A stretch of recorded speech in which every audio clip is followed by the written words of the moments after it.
Welcome to the Danny Clinkscale Reasonably Irreverent podcast. Insightful and witty commentary, probing interviews, and detours from the beaten path.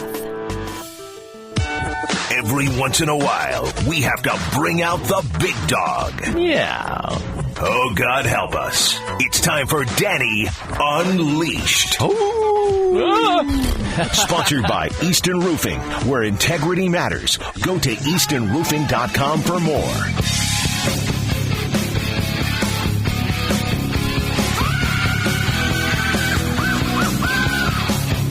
Danny, look all fancy pants. I'm going to a concert after work today.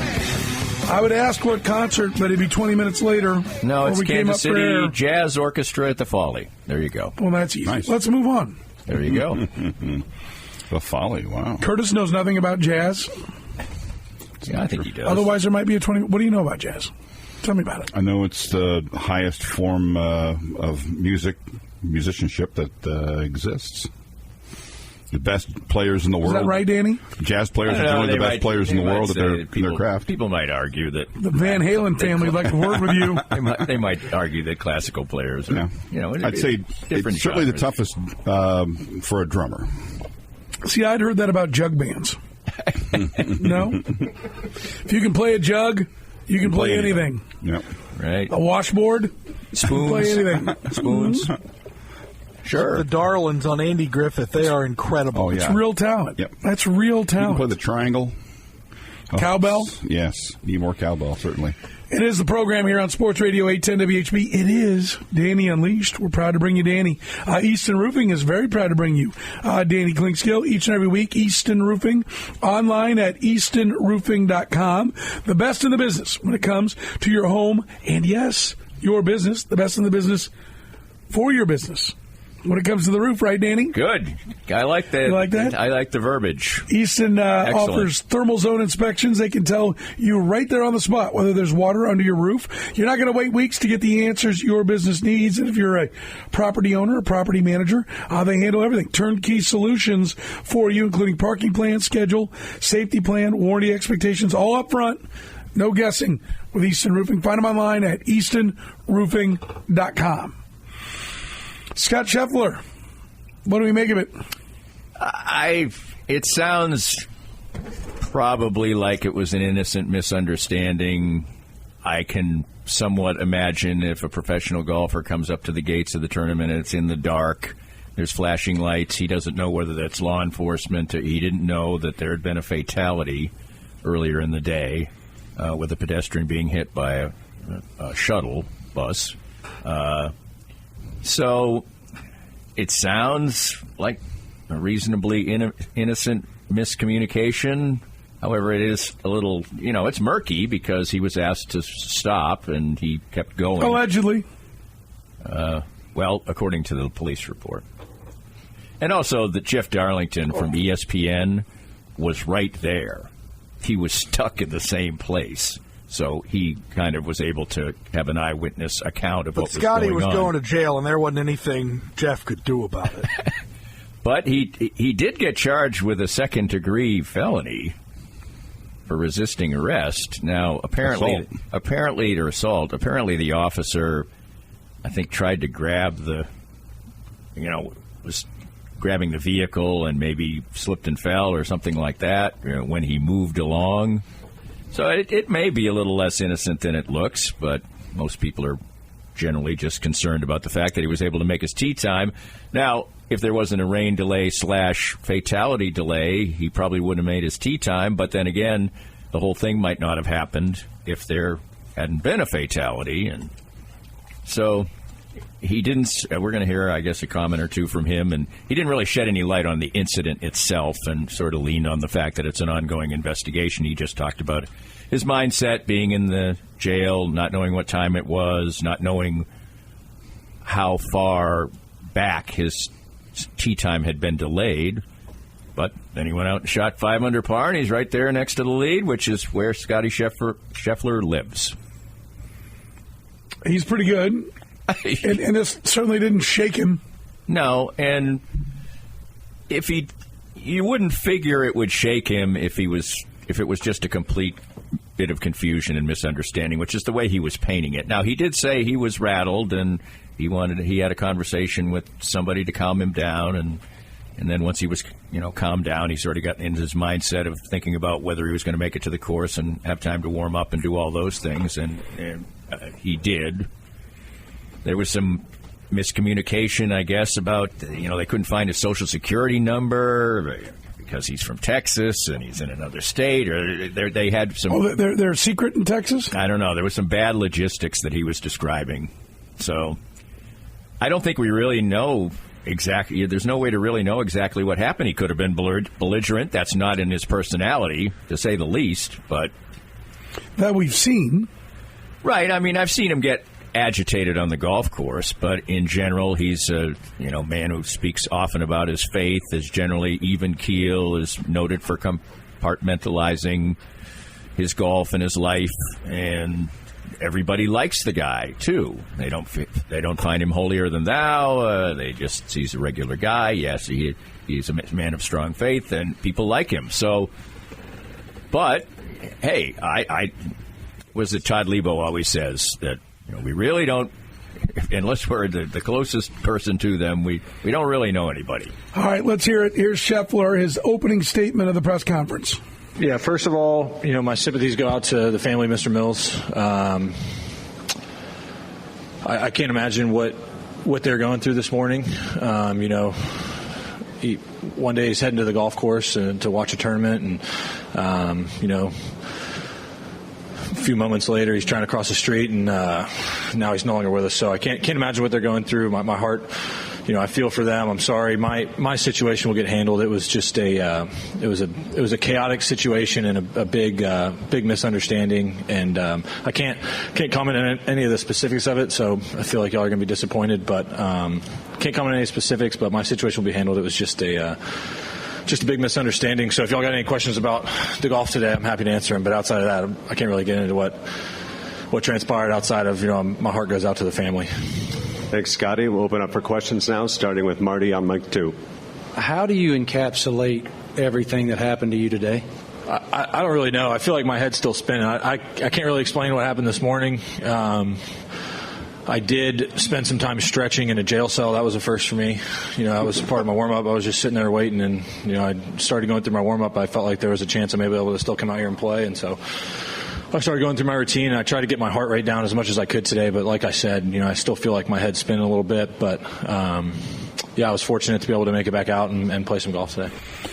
All right, let's go one more. This is interesting. He said he was asked, did he ever say, hey, I'm Scottie Scheffler? No. When they got me out of the car,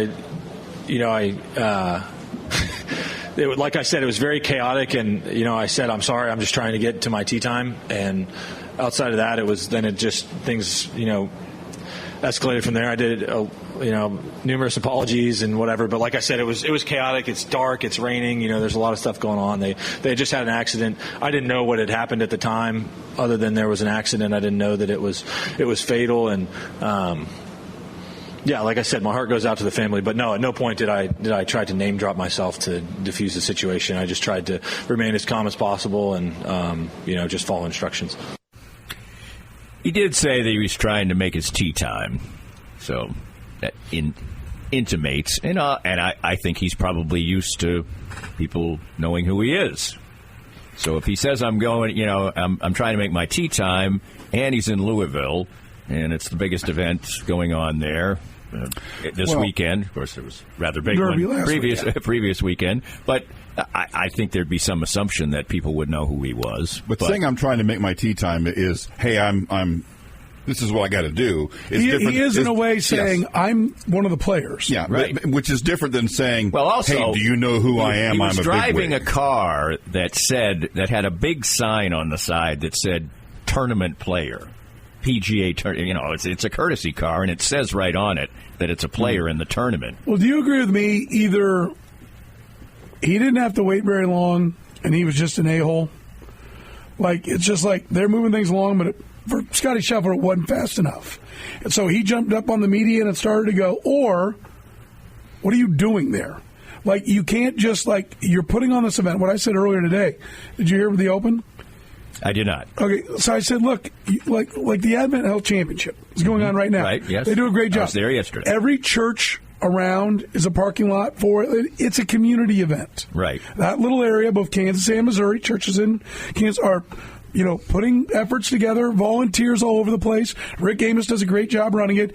It's kind of it's a smaller event, obviously, but it's a group effort. This is a civic effort. When you have one of the majors, the entire city's coming together. I have no doubt that the Louisville Police Department is being employed to be a part of the security, the traffic management of everything that's going on for the massive crowds that are at this golf course. So you're in it together. So to me, the way I put it was, I don't know who. I have no idea. The obvious, easiest answer is Scheffler's an a-hole. And he was impatient and he was either running late or impatient. I mean, there's an element of we're all stuck in this traffic. So they're going to have to mess with the tee times, right? You're not the only guy in the traffic unless you're late and you should have already been in there, which again points back to him. Or there's just no way it should come to having to arrest a player in the PGA Championship. I agree with that. That's the big mystery here. Somebody has to come out and say, all right, listen, we got to get a line here for only players. These cars, they look like this. They got to be allowed to come up this way because the show must go on. Right, and that obviously didn't happen. Yeah. Somebody screwed something up. Well, there was the mitigating factor of a fatal accident, which had occurred at about the same time. I understand that it was a fatal accident, but the show still goes on. Right. And so somebody's got to come out there and be like, hey, the police got to do their work. That's first and foremost. But we got to start directing guys. We got to start finding the players, get them out of the line. We need more police down here. We need you to help guide them or put them in a police car and take them in one by one. We got to keep going. There's a lot of money for the city of Louisville on the line here. This is a major event.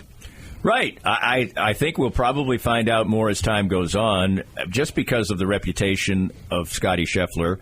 He didn't appear that he was running late. He was arrested at 6:01, so this was probably 5:30-ish, 45, something like that. He wasn't going to tee off till about 8. So he's plenty early, it would seem like. So I don't think that was the case. It wasn't like Rory McIlroy overslept his tee time at the Ryder Cup a few years ago and barely made it with a police escort with 5 minutes to spare. It wasn't like this, but first of all, I have two thoughts. Yes, Scottie Scheffler was annoyed, and he said, I got to get to what's going on here. He maybe didn't even know they were police. He probably maybe thought they were just security guys who most people would have less respect for than an actual policeman. Or two, the policeman overreacted. That's possible, that he was like, sorry, I was just trying to.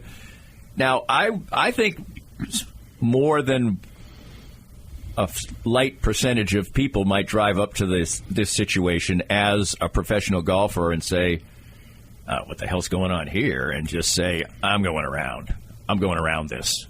And I think that's what I would guess he did. He saw the situation. He said, well, it looks like I can go around here, and then I'll get by. And he didn't realize they were actual police, and they told him to stop. And I don't know why he didn't stop for another 20 yards or so.